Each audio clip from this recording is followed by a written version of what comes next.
बौद्ध पौर्णिमा निमित्त सर्वांना मंगलमय शुभेच्छा पब्लिक. क्रांतिकारी जय भीम नमो बौद्धाय. मी तुमची परईची आयशू म्हणजेच ऐश्वर्या कसबे. स्वागत आहे तुमचं माझ्या अनदर ब्लॉग मध्ये.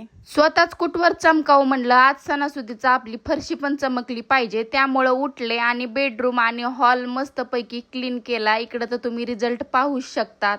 आता माझ्यापेक्षा तर हॉल आणि बेडरूमच माझी चमकत होती. सगळे काम वगैरे आटपून मला तर आता जायचं होतं विहारामध्ये, आणि तिकडे गेल्याच्या नंतर बघते तर काय फरशी वगैरे तिकडेही क्लीन करून ठेवली होती. आता फक्त बारी होती ती म्हणजे सजावटीची.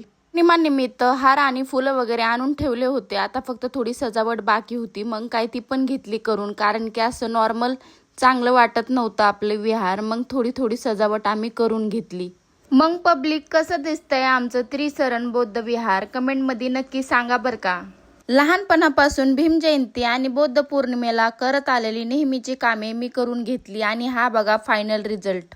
चला म्हणलं आता लेकरांना निळ वगैरे लावून घ्यावी, आणि मग काय स्वतः पण निळ लावून घेतली. खरंच खूप छान लुक आला होता निळ लावल्याच्या नंतर. बौद्ध पौर्णिमा म्हणजे वैशाखी पौर्णिमा, म्हणजेच 14 ऑक्टोबर 1956 ला बाबासाहेबांनी दिलेली बौद्ध धर्माचे संस्थापक म्हणजे महाकारुणी तथागत गौतम बुद्ध यांचा जन्म, ज्ञानप्राप्ती आणि महापरिनिर्वाण या 3 घटनेचे प्रतीक म्हणून साजरा केला जातो. इकडे वंदना वगैरे संपन्न झाली आहे. आजचा आपला स्पेशल मेनू होता म्हणजे तांदळाची खीर. ही खीर फक्त गोड पदार्थ नसून तथागत गौतम बुद्धाच्या जीवनातील एका ऐतिहासिक घटनेशी संबंधित आहे. या खीरीला सुजाताची खीर पण म्हणतात. कार्यक्रमाला उपस्थित होते आमचे अध्यक्ष आणि तसेच ज्येष्ठ नेते महादुमामा ताटे, तसेच समस्त एशियन बॉईज पण. तसेच पब्लिक हा ब्लॉग तुम्ही कोणत्या गावातून पाहताय नक्की कमेंट मध्ये सांगा बर का. चला आता खीर संपून जाईन, मी तर खाते खीर. आजच्यासाठी एवढंच होतं. भेटूया नेक्स्ट ब्लॉग मध्ये. Thanks for watching. So bye.